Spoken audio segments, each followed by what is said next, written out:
नमस्कार विद्यार्थी मित्रांनो, अहमदनगर जिल्हा मराठा विद्याप्रसारक अहमदनगर या आपल्या संस्थेने जरी शाळा कॉलेज बंद आहे पण शिक्षण चालू या उपक्रमांतर्गत अहमदनगर जिल्हा मराठा ॲप आपल्या संस्थेने हे सुरू केलेला आहे। ॲपच्या माध्यमातून कनिष्ठ महाविद्यालय जरी बंद असतील पण विविध विषयांचा अध्यापनाचं काम सर्वच विषय शिक्षक त्या ठिकाणी हिरारीने भाग घेऊन पूर्ण करत आहे। आणि म्हणूनच आम्हाला असं वाटतं की प्रत्येक शिक्षकांना की जरी कनिष्ठ महाविद्यालय बंद असले पण आपल्या प्रत्येक विद्यार्थ्यापर्यंत संस्थेच्या ग्रामीण भागापर्यंत या व्हिडिओच्या माध्यमातून आपलं अध्यापनाचं कार्य हे पूर्ण चालू राहिलं पाहिजे, याच उद्देशाने संस्थेने संधी उपलब्ध करून दिलेली आहे। त्या अंतर्गत मी समता माध्यमिक उच्च माध्यमिक विद्यालय जोरवे तालुका संगमनेर जिल्हा अहमदनगर विषय भूगोल या ठिकाणी प्राध्यापक गोसावी एस.बी. इयत्ता 12वी आणि 11वी या दोन्ही वर्गांचं अध्यापनाचं काम गेल्या 21 वर्षापासून करत आहे। तर आपण मागच्या व्हिडिओमध्ये जो अभ्यासक्रम घटक पाहिला होता ते म्हणजे लोकसंख्या भाग 2 त्यामधील असणारा महत्त्वाची लिंगरचना, त्याचबरोबर लोकसंख्येचे लाभांश या घटकांची चर्चा आपण मागील व्हिडिओमध्ये केलेली आहे। तर आज आपण एका नवीन घटकाला याच प्रकरणामधील लोकसंख्या भाग 2 मधील पुढील जो घटक आपला आहे त्या घटकाला आपण सुरुवात त्या ठिकाणी करत आहोत। तर त्या ठिकाणी असणारा आपला सर्वात महत्त्वाचा या प्रकरणातील पुढील घटक हा आपल्याला सांगता येईल ते म्हणजे साक्षरता आणि शिक्षण। मग विद्यार्थी मित्रांनो, साक्षरता आणि शिक्षण या दोन्ही घटकांचा विचार आपण या ठिकाणी करणार आहोत। मग लोकसंख्येतील साक्षरतेचं प्रमाण जे आहे हे देशाच्या आर्थिक व सामाजिक विकासाचे द्योतक अशा स्वरूपाचे असते।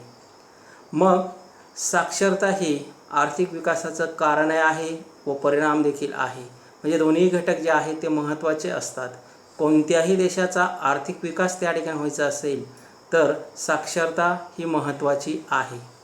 मग तुम्ही म्हणाल साक्षरतेचा संबंध काय?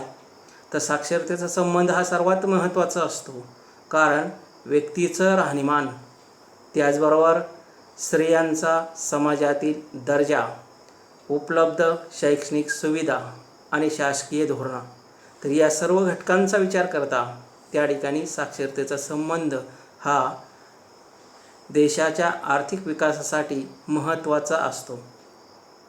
जेव्हा एखाद्या राष्ट्रामध्ये साक्षरतेचं प्रमाण वाढतं तेव्हा निश्चित त्या ठिकाणी असणारं राहणीमान सुधारलं जातं, त्याचबरोबर त्या देशातील स्त्रियांचा समाजातील दर्जा जो आहे हाही उंचावला जातो आणि अनेक उच्च उपलब्ध असणाऱ्या शैक्षणिक सुविधांची संधी सर्व विद्यार्थ्यांना त्या ठिकाणी मिळत असते।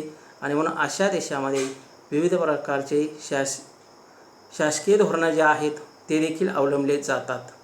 आणि म्हणूनच असं म्हटलं जातं की देशानुसार साक्षरतेची व्याख्या जी आहे ती प्रत्येक ठिकाणी भिन्न भिन्न स्वरूपाची आपल्याला आढळत असते। आणि म्हणून भारत देशाचा विचार जर केला तर या भारत देशामध्ये 7 वर्षावरील व्यक्तीची साक्षरतेच्या गणनेसाठी विचारात घेतली जाते। मग 7 वर्षावरील व्यक्ती जी असते 7 वर्षापेक्षा मोठी असणारी तर ती व्यक्ती साक्षरतेच्या गणनेसाठी विचारात घेतलेली आहे। आणि म्हणून जर विचार केला आपण तर सर्वसाधारणपणे एकंदरीतच 8 सप्टेंबर हा दिवस आपण त्या ठिकाणी जागतिक साक्षरता दिन म्हणून हा साजरा करत असतो। आणि म्हणून एकंदर 8 सप्टेंबर या दिवसाचं महत्त्व असं आहे की संपूर्ण जगामध्ये तो दिवस साक्षरता दिन म्हणून सर्वत्र साजरा केला जातो। तर विद्यार्थी मित्रांनो, यानंतर पुढं आपण पाहणार आहोत ते म्हणजे साक्षरतेची व्याख्या। मग साक्षरतेच्या व्याख्येचा विचार जर केला की सर्वसाधारणपणे एकंदरीतच साक्षरतेची व्याख्या जी आहे ती भिन्न प्रकारे आपल्याला प्रत्येक देशामध्ये वेगवेगळ्या प्रकारची आहे। आणि म्हणून आपल्या भारत देशामध्ये साक्षरतेची व्याख्या जी आहे ती स्पष्टपणे त्यांनी असे सांगितलेले दिसून येते की ज्या व्यक्तीस लिहिता वाचता आणि गणिती क्रिया समजून करता येतात ती व्यक्ती साक्षर मानली जाते. मग या व्याख्येचा पुन्हा एकदा विचार आपण करू की ज्या व्यक्तीस लिहिता वाचता आणि गणिती क्रिया समजून करता येतात ती व्यक्ती साक्षर मानली जाते. परंतु ही व्याख्या साक्षरतेची आहेच, पण अलीकडच्या आधुनिक युगाचा विचार जर आपण केला की आधुनिक युगामध्ये साक्षरतेची नवीन व्याख्या आपल्याला एक सांगता येईल की ज्या व्यक्तीला संगणक हाताळता येतं, कॉम्प्युटर चालवता येतं, तीच व्यक्ती खऱ्या अर्थाने साक्षर आहे. म्हणजेच एकंदर या ठिकाणी मला असं सांगावंसं वाटतं की साक्षरतेच्या बाबतीमध्ये आधुनिक युगामध्ये संगणकाला महत्त्व त्या ठिकाणी प्राप्त झालेले दिसून येते आणि संगणक साक्षर जर लोक झाले तर निश्चित त्या ठिकाणी जगामध्ये कोणत्याच प्रदेशात कोणत्याच ठिकाणी ती मागं राहू शकत नाही. आणि म्हणून सर्वसाधारणपणे एकंदरीत अशा स्वरूपाच्या या साक्षरतेच्या व्याख्या ज्या आहेत त्या आपल्याला त्या ठिकाणी सांगता येतील. आणि या ठिकाणी आपण पुढं पाहणार आहोत ते म्हणजेच की प्रौढ साक्षरतेचं प्रमाण प्रदेशानुसार कशा स्वरूपाचं त्या ठिकाणी बदललेलं आहे. लिंग व प्रौढ साक्षरतेचं प्रमाण त्या ठिकाणी साक्षरतेची आकृती क्रमांक 2.2 या ठिकाणी दिलेली आहे आणि आकडेवारी जी आपल्याला उपलब्ध करून दिलेली आहे ती 2016ची आहे. आणि म्हणून या ठिकाणी एक तुमच्यासमोर ग्राफ दिलेला आहे. या ग्राफच्या माध्यमातून काही प्रश्न तुम्हाला त्या ठिकाणी विचारले आहेत. मग ग्राफच्या माध्यमातून या प्रश्नांची उत्तरं आपल्याला त्या ठिकाणी द्यावायची आहेत. जर तुम्ही चांगल्या प्रकारे समोर जे तुम्हाला ग्राफ दिसतोय त्या ग्राफचं जर निरीक्षण केलं तर विविध प्रकारच्या प्रश्नांची उत्तरं त्यांनी विचारले आहेत ते आपल्याला देता येतील. मग या ग्राफमध्ये जर पाहिलं आपण तर निश्चित त्या ठिकाणी असणार स्त्री पुरुष आणि त्यांचं एकूण प्रमाण. विविध रंग दाखवलेले 3 रंग त्या ठिकाणी दिसतात. पुरुष आहे हिरव्या रंगाने आहेत, स्त्रिया गुलाबी रंगाने आहेत, एकूण आहे रेड रंगामध्ये दाखवलेलं आहे. म्हणजे एकूण त्या ठिकाणी असणारे खंड आहेत. या खंडांमध्ये कशा प्रकारची या साक्षरतेचं प्रमाण आहे तेच आलेखामध्ये दाखवलेले दिसून येते. आणि या आलेखावर आधारित काही प्रश्न आपणासमोर सादर केलेले आहेत. या प्रश्नांचा विचार जर केला त्या ठिकाणी असणारा पहिलाच प्रश्न आपल्याला सांगता येईल की कोणत्या प्रदेशाचा साक्षरतेचा दर हा सर्वात जास्त आहे. मग या पहिल्या प्रश्नाचा विचार आपण करतोय, कोणत्या प्रदेशाचा साक्षरतेचा दर सर्वात जास्त आहे. मग आलेखाचं निरीक्षण जर आपण केलं तर सर्वसाधारणपणे त्या ठिकाणी आपल्याला उत्तर असं सांगता येईल की नीच्या संपूर्ण आलेखाचं निरीक्षण करता युरोप, उत्तर अमेरिका आणि त्याचबरोबर आग्नेय आशिया या प्रदेशांचा साक्षरतेचा दर जो आहे हा सर्वात जास्त आहे. प्रश्न क्रमांक 2 विचारलेला आहे, कोणत्या प्रदेशाचा साक्षरतेचा दर सर्वात कमी आहे. या प्रश्नाचा विचार जर केला आपण आलेखाचं निरीक्षण जर केलं तर त्या ठिकाणी आपल्याला उत्तर मिळतंय उत्तर आफ्रिका, दक्षिण आशिया, सहारा वाळवंटाच्या दक्षिणेकडील प्रदेश आणि आशियाचा काही भाग. तर अशा स्वरूपाच्या या भागामध्ये साक्षरतेचं दर जो आहे हा सर्वात कमी त्या ठिकाणी आहे. प्रश्न क्रमांक 3 आपल्यासमोर आहे, स्त्री साक्षरतेचं प्रमाण कोणत्या प्रदेशात पुरुषांपेक्षा जास्त आहे. मग स्त्रियांचं साक्षरतेचं प्रमाण हे कोणत्या प्रदेशामध्ये पुरुषांपेक्षा जास्त आहे. या प्रश्नाचं उत्तर जर आपण पाहिलं तर त्या ठिकाणी आलेखाचं निरीक्षण करत असताना आपल्याला असं दिसून येते की मध्य आशिया आणि युरोप या 2च प्रदेशामध्ये स्त्री साक्षरतेचं प्रमाण जे आहे ती पुरुषांपेक्षा निश्चित जास्त त्या प्रदेशात दिसून येते.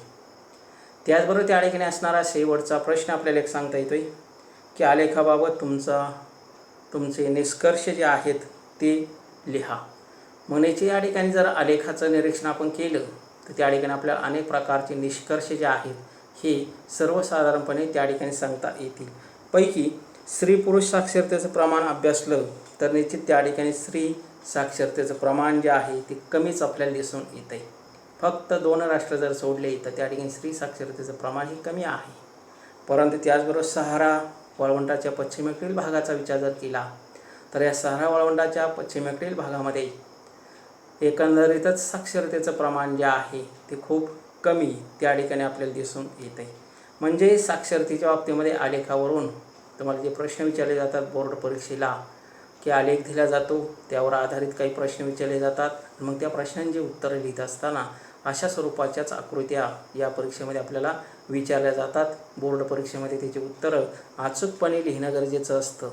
आणि म्हणून पुढील घटकाचा विचार जर आपण केला की सर्वसाधारणपणे या ठिकाणी असणारी जागतिक साक्षरता, या जागतिक साक्षरतेचा विचार जर केला की कशा प्रकारची जगामध्ये साक्षरतेचं वितरण एक प्रकारे झालेले दिसून येते. आणि म्हणून सर्वसाधारणपणे जगाचा विचार करत असताना की जास्त साक्षरतेचे प्रदेश, की ज्या ठिकाणी जास्तीत जास्त साक्षर लोक आहेत, किंबहुना 100% मग अशा साक्षरतेच्या प्रदेशांचा विचार जर आपण केला तर युरोप, उत्तर अमेरिका, पूर्व व आग्नेय आशिया या प्रदेशामध्ये निश्चित साक्षरतेचे प्रमाण जे आहे किंवा सर्वात जास्त प्रमाण त्या ठिकाणी आपल्याला सांगता येईल. त्याचबरोबर त्या ठिकाणी असा दुसऱ्या घटकाचा विचार आपण करतो आहे कमी साक्षरतेचे प्रदेश. मग ज्या ठिकाणी साक्षरतेचं प्रमाण खूपच कमी आहे, जसं उदाहरणार्थ उत्तर आफ्रिका, पश्चिम आशिया, दक्षिण आशिया आणि सहाराच्या दक्षिणेकडील देश. मग अशा स्वरूपाच्या प्रदेशामध्ये एकंदरीत जर पाहिलं तर साक्षरतेचं प्रमाण जे आहे हे सर्वात कमी त्या ठिकाणी आपल्याला दिसून येते. त्याचं महत्त्वाचं कारण एक सांगता येईल की या प्रदेशामध्ये असणारे एकूणच लोकसंख्येचं प्रमाण जे आहे ते सर्वात जास्त आहे. त्याचबरोबर एकंदर त्या प्रदेशामध्ये असणारी आर्थिक स्थिती ही सुद्धा कमी प्रमाणात दिसून येते आणि म्हणूनच साक्षरतेचं प्रमाण त्या ठिकाणी कमी झालेले दिसून येते. पण मात्र सर्वात कमी साक्षरतेच्या दराचा विचार जर केला तर सर्वात कमी साक्षरतेचा दर जो आहे हा सहाराच्या दक्षिणेकडील देशांमध्ये आपल्याला दिसून येतो आहे. मग सहारा वाळवंटाच्या दक्षिणेकडील जे देश आहेत या दक्षिणेकडील देशांमध्येच साक्षरतेचं प्रमाण जे आहे ते सर्वात कमी त्या ठिकाणी आपल्याला दिसून येते. त्याचबरोबर कोणत्याही खंडात किंवा उपखंडामध्ये स्त्रियांच्या साक्षरतेचं प्रमाण हे पुरुषांपेक्षा जास्त नाही. सर्व खंडांचा विचार केला तर या ठिकाणी असणार सर्वात महत्त्व म्हणजे अंटार्क्टिका खंड वगळता इतर खंडांचा विचार जर केला की त्या ठिकाणी कोणत्याही खंडामध्ये किंवा उपखंडांचा विचार केला तर स्त्रियांचं साक्षरतेचं प्रमाण जे आहे हे पुरुषांपेक्षा जास्त आपल्याला दिसून येत नाही. म्हणजेच अशा प्रकारची जगामध्ये असणारी ही साक्षरता जी आहे ती त्या प्रदेशामध्ये आपल्याला त्या ठिकाणी दिसून येते. आणि म्हणूनच त्या ठिकाणी असणारा पुढचा उपघटक या प्रकरणामधील आहे ते म्हणजे व्यावसायिक संरचना. मग व्यावसायिक संरचनेचा विचार जर आपण केला की सर्वसाधारणपणे एकंदरीतच त्या प्रदेशामध्ये असणारी व्यावसायिक संरचना ही कशा प्रकारे त्या ठिकाणी असते. आणि या व्यावसायिक संरचनेचा विचार करत असताना की सर्वसाधारणपणे व्यवसायांचं वर्गीकरण, संरचना म्हणजे वर्गीकरण, व्यवसायांचं वर्गीकरण जर आपण पाहिलं तर सर्वसाधारणपणे त्या ठिकाणी प्राथमिक श्रेणीचे व्यवसाय, द्वितीयक श्रेणीचे व्यवसाय, तृतीयक श्रेणी व्यवसाय आणि चतुर्थक श्रेणी व्यवसाय, म्हणजे अशा प्रकारे व्यवसायांचं 4 प्रकारामध्ये वर्गीकरण जे आहे ते त्या ठिकाणी केलं जातं. या 4 प्रकारांचा विचार जर केला तर आपल्याला पुढं सविस्तर प्रकरणं आहेच, परंतु या ठिकाणी फक्त व्यावसायिक संरचना आपण अभ्यासतोय लोकसंख्या घटकात आल्या कारणाने.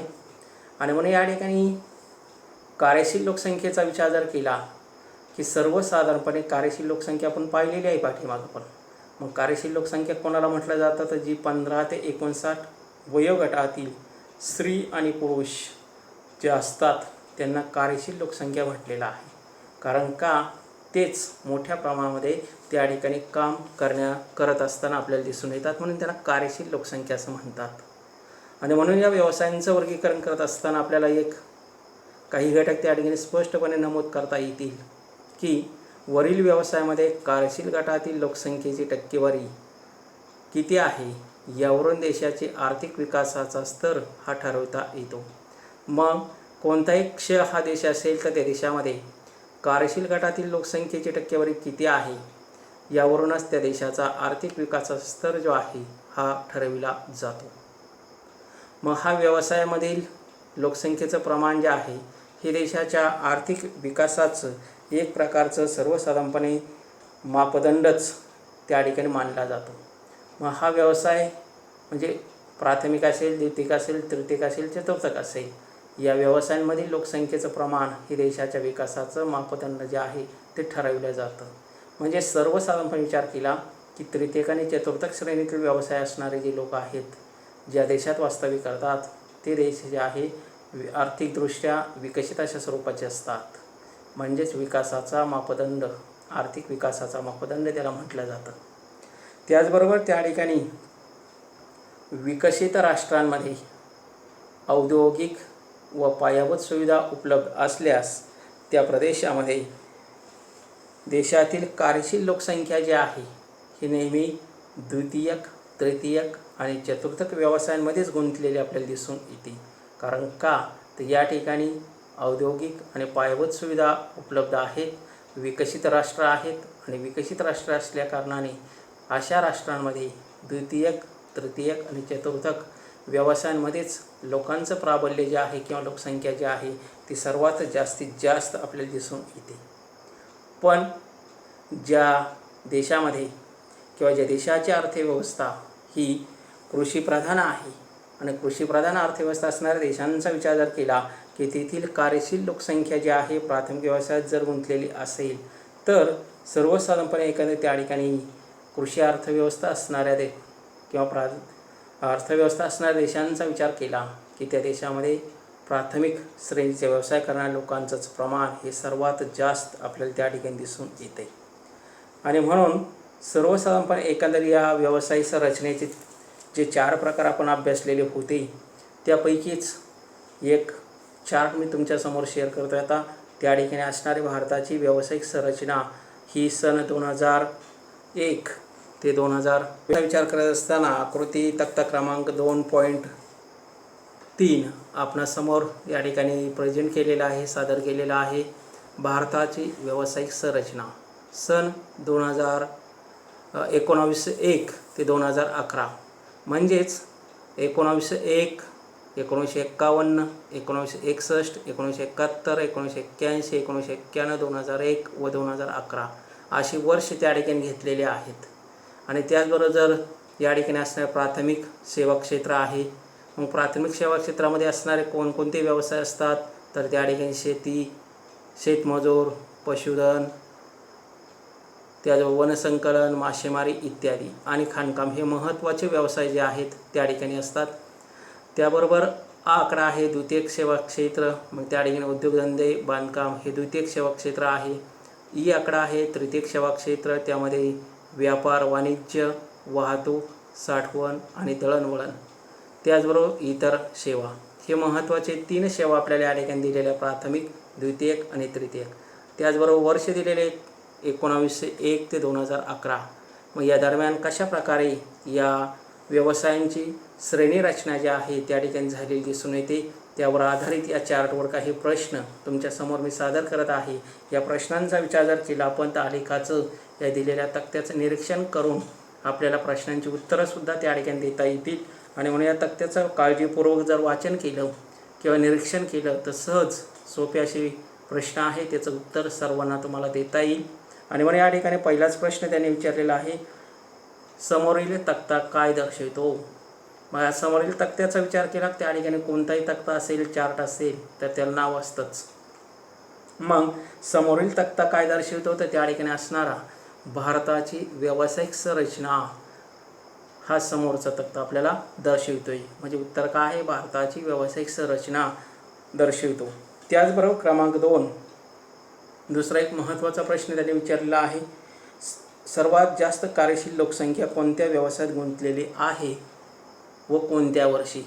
मग सर्वात जास्त कार्यशील लोकसंख्येचा विचार जर केला तर त्या ठिकाणी ते आहे 1951 या वर्षामध्ये प्राथमिक श्रेणीमध्ये जास्तीत जास्त लोकसंख्या या व्यवसायात गुंतलेली दिसून येते.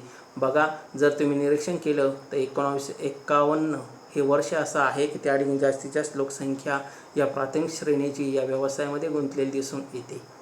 त्याचबरोबर प्रश्न क्रमांक 3 आपल्याला सांगता येईल, कोणत्या व्यवसायात सर्वात कमी कार्यशील लोकसंख्या गुंतली आहे, कोणत्या वर्षी. मग सर्वात कमी कार्यशील लोकसंख्या जी आहे ही कोणत्या वर्षी गुंतलेली आहे व ते वर्ष कोणतं आहे, असा प्रश्न आपल्याला आहे. या प्रश्नाचा विचार जर आपण केला तर त्या ठिकाणी असणारं उत्तर पहिलं आपल्याला घटक सांगता येईल की कोणत्या वर्षी सर्वात कमी कार्यशील लोकसंख्या कोणत्या व्यवसायामध्ये गुंतलेले आहे. तर सर्वसाधारणपणे एकंदरीत द्वितीयक सेवा क्षेत्र उत्तर त्याचं आहे. मग द्वितीयक सेवा क्षेत्राचा विचार केला का कोणत्या वर्षी आहे, तर 1951. जर तक्त्याचं निरीक्षण तुम्ही केलं तर त्या ठिकाणी 1951मध्ये सर्वात कमी असणारी सेवा क्षेत्रात गुंतलेली लोकसंख्या आहे 10.0. म्हणजे हे उत्तर त्याचं त्या ठिकाणी बरोबर आहे. त्याचबरोबर त्या ठिकाणी असणारा पुढचा एक प्रश्न आपल्याला विचारला, कार्यशील लोकसंख्या कोणत्या व्यवसायात वाढताना दिसत आहे. आलेखाचं निरीक्षण जर केलं आपण तर या निरीक्षणावरून आपल्याला असं दिसून येते की कोणत्या कार्यशील लोकसंख्या ही कोणत्या व्यवसायात वाढताना आपल्याला दिसून येते. उत्तर आहे तृतीयक सेवा क्षेत्र. मग बघा, तृतीयक सेवा क्षेत्रामध्येच दिवसेंदिवस लोकसंख्येमध्ये वाढ ही होत असताना आपल्याला दिसून येते. त्या ठिकाणी 1901 ते 2011पर्यंत जर निरीक्षण केलं आपण तर सातत्याने त्या ठिकाणी वाढ ही मोठ्या प्रमाणामध्ये होत जात असताना आपल्याला दिसून येते. आणि म्हणूनच तृतीयक सेवा क्षेत्र जे आहे त्यामध्ये कार्यशील लोकसंख्या जी आहे किंवा एकंदरीतच या व्यवसायामध्ये वाढ होत असताना दिसून येते. प्रश्न पुढचा आहे, कार्यशील लोकसंख्येत कोणत्या व्यवसायात कमी होत असताना दिसून येते. मग कार्यशील लोकसंख्येचा विचार आपण करतोय की कोणत्या व्यवसायामध्ये ही कमी होत असताना दिसून येते. आणि म्हणून निरीक्षण जर केलं आपण तर त्या ठिकाणी आपल्याला उत्तर असं सांगता येईल की प्राथमिक सेवा क्षेत्र जे आहे त्यामध्ये कमी होत असताना दिसून येते. म्हणजेच त्या ठिकाणी जर तुम्ही निरीक्षण केलं तर प्राथमिक सेवा क्षेत्र सुरुवातीला जास्त होतं, टप्प्याटप्प्याने निश्चित त्या ठिकाणी कमी झालेलं आहे.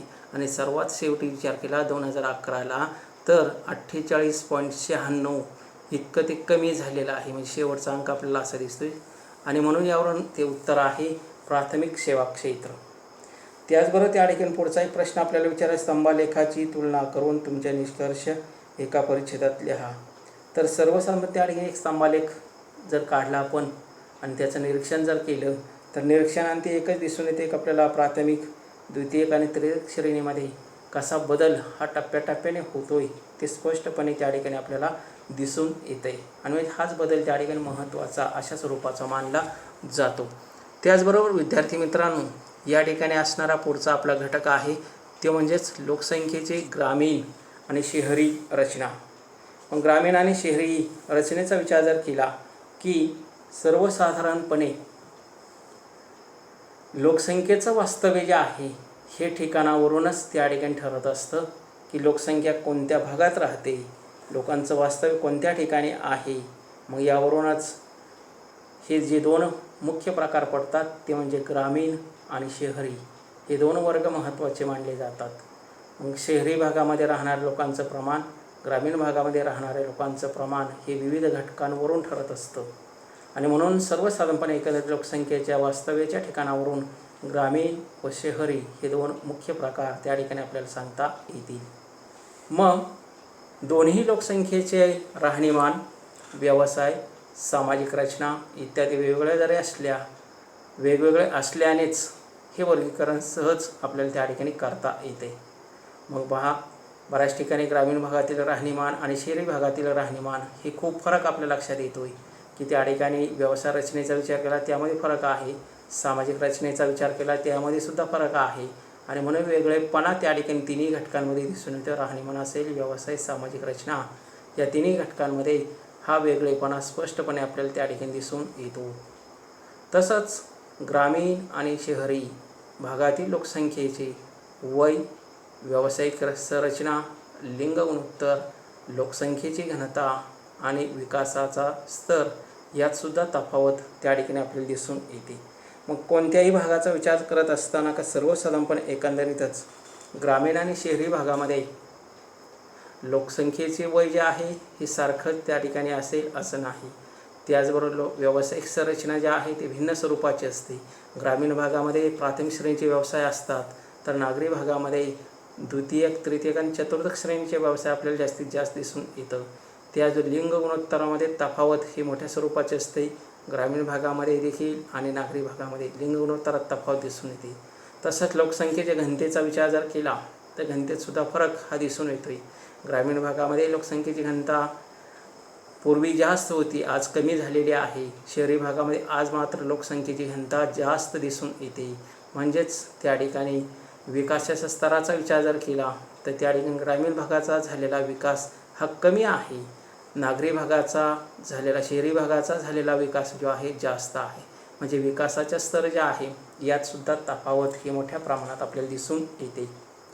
प्रत्येक देशात ग्रामीण शहरी लोकसंख्येत फरक जाणून घेण्यासाठी जो मापदंड लावला जातो तो वेगळ्या स्वरूपाचा असू शकतो. कारण सर्वच शहरांमध्ये किंवा सर्व प्रदेशांमध्ये देशांमध्ये हा मापदंड सारखाच असेल असं नाही. आणि म्हणून प्रत्येक देशाच्या परिस्थितीनुसार ग्रामीण शहरी लोकसंख्या जाणून घेण्यासाठी फरक जाणून घेण्यासाठी हा मापदंड जो आहे तो वेगळ्या स्वरूपाचा असतो. आणि म्हणून असं म्हटलं जातं की प्राथमिक व्यवसायात गुंतलेले कार्यशील लोकसंख्येचा वर्ग जेथे जास्त आहे तो ग्रामीण भाग आहे असं मानलं जातं. कारण का तर प्राथमिक श्रेणीचे व्यवसाय जे आहेत, आत्ता आपण पहिली व्यवसायांचं वर्गीकरण पाहत असताना की त्या ठिकाणी शेती असेल, पशुपालन असेल, त्याचबरोबर लाकूडतोड असेल किंवा मासेमारी असेल, वनसंकलन असेल, खाणकाम या व्यवसायामध्ये गुंतलेल्या लोकांचं प्रमाण त्या ठिकाणी जास्त असतं. विशेषतः प्राथमिक व्यवसायामध्ये गुंतलेल्या कार्यशील लोकांचं लोकसंख्येचा वर्ग जर त्या ठिकाणी जास्त असेल तर निश्चित तो ग्रामीण भाग आहे असं मानलं जातं. आणि मग पुढच्या घटकाचा विचार आपण करतो त्या ठिकाणी असणारा प्राथमिक व्यवसाय याशिवाय फक्त प्राथमिक सोडून इतर व्यवसाय. मग इतर व्यवसाय कोणते तर त्या ठिकाणी द्वितीयक श्रेणीचे व्यवसाय, तृतीयक श्रेणीचे व्यवसाय आणि चतुर्थक श्रेणीचे व्यवसाय. या व्यवसायामध्ये कार्यशील लोकसंख्या जर जास्त गुंतलेली असेल तर तो भाग हा शहरी भाग आहे असं म्हटलं जातं. म्हणजेच शहरी आणि ग्रामीण भागामध्ये अशा प्रकारचं वर्गीकरण जे आहे या घटकांच्या आधारे त्या प्रदेशामध्ये केलं जातं. मग बऱ्याचशा शहरी भागामध्ये राहणीमानाचा बदल वेगळा असतो, ग्रामीण भागामध्ये वेगळा असतो, घरांच्या रचनेचा बदल वेगळा असतो. या सर्वच घटकांचं शहरी ग्रामीण रचना जी आहे ते विविध प्रकारे त्या ठिकाणी आपल्याला सांगता येईल. मग आता जो आपण सर्व विद्यार्थी मित्रांनो जे व्हिडिओ तुम्ही ऐकला आहे त्यावर आधारित 20 गुणांची एक क्विज तुमच्यासमोर सादर केलेली आहे.